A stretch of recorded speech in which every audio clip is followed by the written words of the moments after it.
Good morning. I mean, the most constant right now seems to be the sudden shifts of Mr. Trump. He's changing almost on a daily basis what will happen, and that's of course it's really costly for our companies, for our household, and for the global economy. So right now, I mean, the uncertainty and the unpredictability is worse than tariffs. I would also like to understand whether you are pleased or not with the role of the European Commission in trade conversations with the United States. I'm very pleased that we stick together. We are 27 countries, and together we are a bigger market than the US market. And doing this together and standing together is very important. And we let the Commission negotiate for us all. That's good.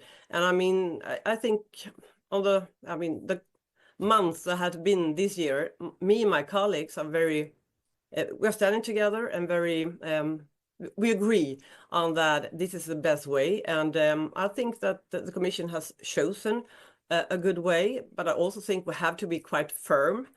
Even though I'm a Swede, I would like to have more free trade with countries, not less, not higher tariffs. But at the same time, when the administration is acting like it is, we have to be firm and show that we can be tough back, and that can hurt the American economy even more than it does with the American tariffs.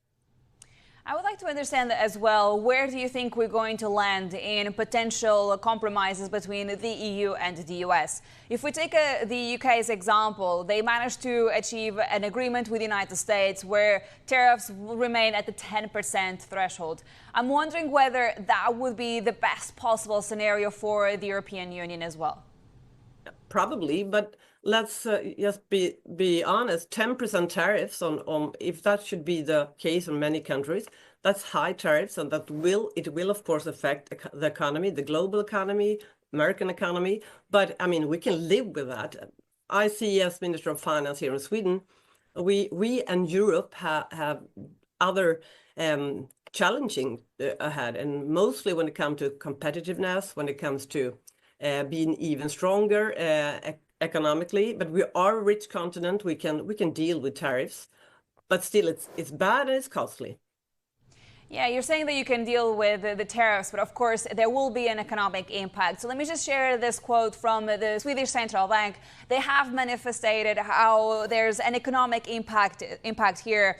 They're saying that the sharp shifts in US trade policy have caused substantial market movements during the spring and therefore entail greater uncertainty than usual.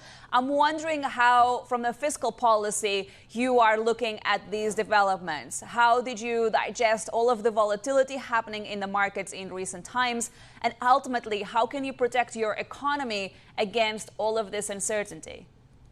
Yeah, I mean, our economy and the public finance are very solid. We have a low debt, and so we can cope with quite a lot. But I mean, I do agree with the central bank, of course, because in Sweden, like 8 of 10 Swedes save or invest their money in funds, the stock markets, and so on. So when the markets has gone up and down, that has been costly for the household, and also, of course, we are very dependent on export, and with this uncertainty, companies holding back lower activity, waiting for investments because they don't know what will happen.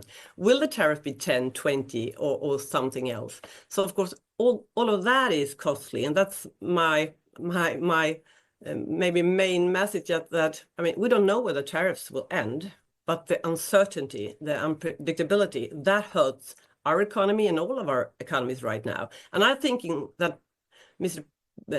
Trump is really playing it's high stakes here, and it's a game with no winners really, and it's costly for households, and that makes me sad. But my point is that tariffs it hurts the economy, it's bad, but we have other problems in Europe. We now start to work much harder, of course, with being more competitive, but we also will see that we have more trade deals with other countries.